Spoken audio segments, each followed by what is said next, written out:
Eu entrei na agência da Caixa Econômica com meu filho porque eu precisava resolver um bloqueio simples no cartão e atualizar um cadastro.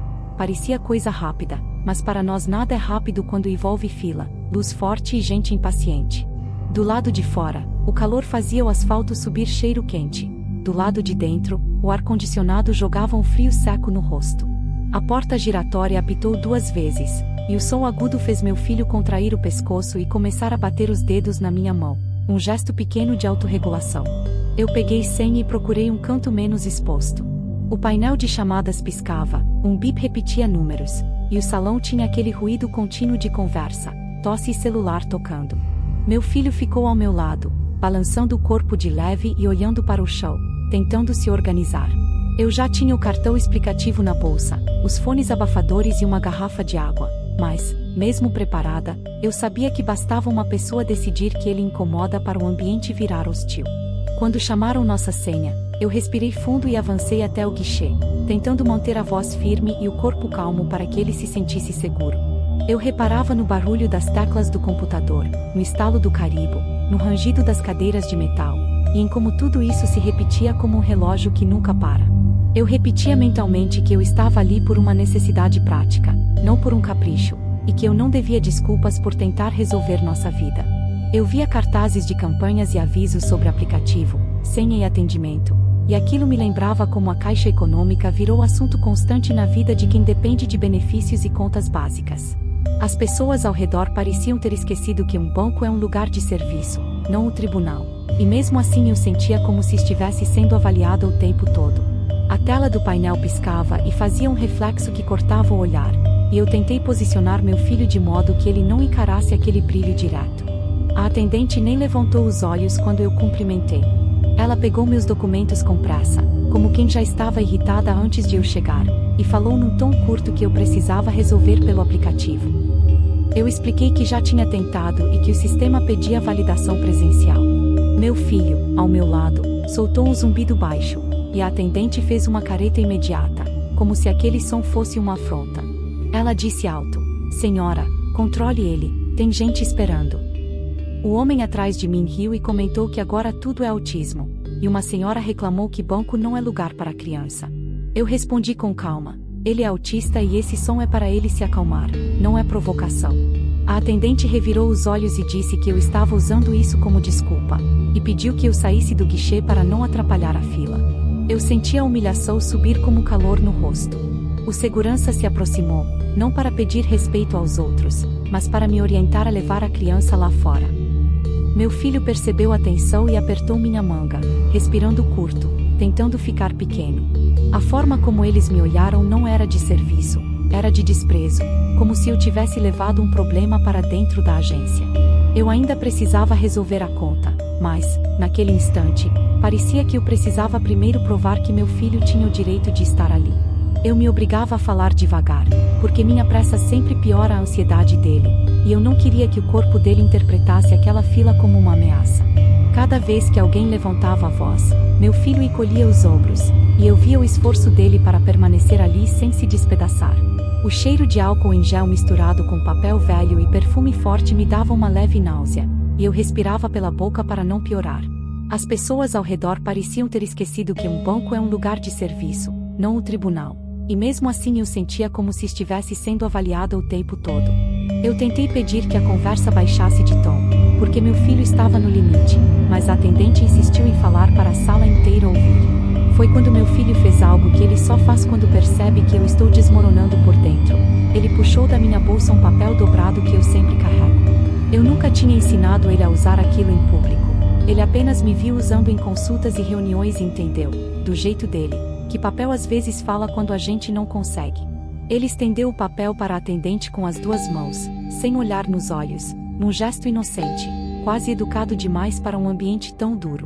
Era um cartão simples explicando que ele é autista, que pode fazer sons e movimentos repetitivos para se regular, e pedido que não gritem, não ameacem e deem espaço. A atendente pegou por reflexo e leu a primeira linha. O rosto dela mudou por um segundo, não por empatia imediata, mas por perceber que aquilo virava registro. Do lado, uma moça na fila tinha começado a filmar, não o meu filho, mas a forma como eu estava sendo tratada, e a atendente percebeu o celular apontado para o balcão. Eu ouvi alguém cochichar que aquilo vai parar na internet. O segurança, que antes me queria fora, pediu o cartão emprestado e leu também. Eu aproveitei aquele instante e pedi, com objetividade, para falar com o gerente, porque eu queria formalizar uma reclamação. Meu filho continuou perto de mim, encostando a mão no meu braço, como se dissesse que eu não precisava me encolher. Aquele papel, entregue por ele sem drama, virou a prova concreta de que não era mau comportamento, era uma condição real e conhecida, que eles tinham escolhido desrespeitar. Eu reparava no barulho das teclas do computador, no estalo do carimbo, no rangido das cadeiras de metal, e em como tudo isso se repetia como um relógio que nunca para. Eu repetia mentalmente que eu estava ali por uma necessidade prática, não por um capricho, e que eu não devia desculpas por tentar resolver nossa vida. Cada vez que alguém levantava a voz, meu filho encolhia os ombros, e eu via o esforço dele para permanecer ali sem se despedaçar. A tela do painel piscava e fazia um reflexo que cortava o olhar, e eu tentei posicionar meu filho de modo que ele não encarasse aquele brilho direto. O gerente veio do fundo da agência com a expressão de quem já entendeu que a situação saiu do controle. Ele pediu que eu repetisse, com calma, o que tinha acontecido. Eu repeti palavra por palavra: controle ele, banco não é lugar, leve lá fora, e o tom de deboche quando eu disse autismo. A moça da fila mostrou um trecho do vídeo, e ali não havia espaço para distorção. O gerente olhou para a atendente e perguntou se aquele era o padrão de atendimento da unidade. A atendente tentou se justificar dizendo que a fila estava grande, que o sistema cai, que a caixa vive lotada por causa de pagamentos, benefícios e gente resolvendo vida inteira naquele balcão. Ele respondeu que lotação não autoriza humilhação e que deficiência não é desculpa, é direito. O ambiente, que antes parecia julgar a gente, mudou de temperatura. Algumas pessoas na fila começaram a reclamar não de nós, mas do tratamento que eu recebi. Um senhor disse que tinha um neto autista e que aquilo era vergonhoso. A gerente de atendimento pediu que eu fosse para uma mesa lateral, mais silenciosa, e ofereceu água para meu filho. O segurança se afastou e, pela primeira vez, ficou do lado de quem precisava ser protegido. Eu vi a atendente engolir seco, mãos trêmulas, porque ela entendeu que o desprezo tinha testemunha e consequência. Sem espetáculo, o gerente determinou que outro funcionário finalizasse meu serviço ali mesmo, e informou que a conduta seria registrada. Meu problema foi resolvido em minutos, mas o que mais importou foi ver a narrativa virar, de mãe atrapalhando para a agência falhando com o cidadão. O cheiro de álcool em gel misturado com papel velho e perfume forte me dava uma leve náusea, e eu respirava pela boca para não piorar. As pessoas ao redor pareciam ter esquecido que um banco é um lugar de serviço, não um tribunal, e mesmo assim eu sentia como se estivesse sendo avaliada o tempo todo. Eu me obrigava a falar devagar, porque minha pressa sempre piora a ansiedade dele, e eu não queria que o corpo dele interpretasse aquela fila como uma ameaça. Eu via cartazes de campanhas e avisos sobre aplicativo, senha e atendimento, e aquilo me lembrava como a Caixa Econômica virou assunto constante na vida de quem depende de benefícios e contas básicas. Quando saímos da agência, o sol me atingiu como um choque, e eu percebi o quanto eu estava teiça por dentro. Meu filho andou até a sombra do muro e respirou fundo, como se o corpo dele voltasse a caber. Eu sentei um minuto no meio-fio, olhando para o papel que ele tinha entregue. Foi um gesto inocente, quase infantil no melhor sentido. Ele não tentou vencer ninguém, não quis punir, não quis humilhar de volta. Ele apenas ofereceu uma explicação e um pedido de respeito. Eu pensei em como, num banco, a gente vai para resolver número, senha e sistema, mas acaba lidando com algo mais brutal. A ideia de que algumas pessoas acham aceitável desprezar quem é diferente.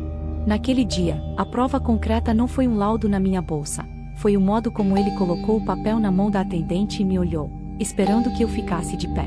Eu não romantizo o que aconteceu, porque eu sei que amanhã pode se repetir em outra fila, outro guichê, outra unidade. Mas eu também sei que, quando a verdade aparece com clareza, muita gente recua, e algumas pessoas aprendem, nem que seja pela vergonha de serem vistas. Se você chegou até aqui, comenta, você já presenciou uma situação parecida em banco, escola ou transporte? O que você fez na hora? Se inscreva no canal Ecos do Autismo para fortalecer essas histórias reais e necessárias, e compartilhe este vídeo para que mais gente entenda que respeito não é favor, é obrigação. Cada comentário, inscrição e compartilhamento ajuda a reduzir o silêncio que protege o preconceito e aumenta a chance de outra mãe não ser deixada sozinha diante do balcão. Eu reparava no barulho das teclas do computador, no estalo do carimbo, no rangido das cadeiras de metal, e em como tudo isso se repetia como um relógio que nunca para. Eu repetia mentalmente que eu estava ali por uma necessidade prática, não por um capricho, e que eu não devia desculpas por tentar resolver nossa vida.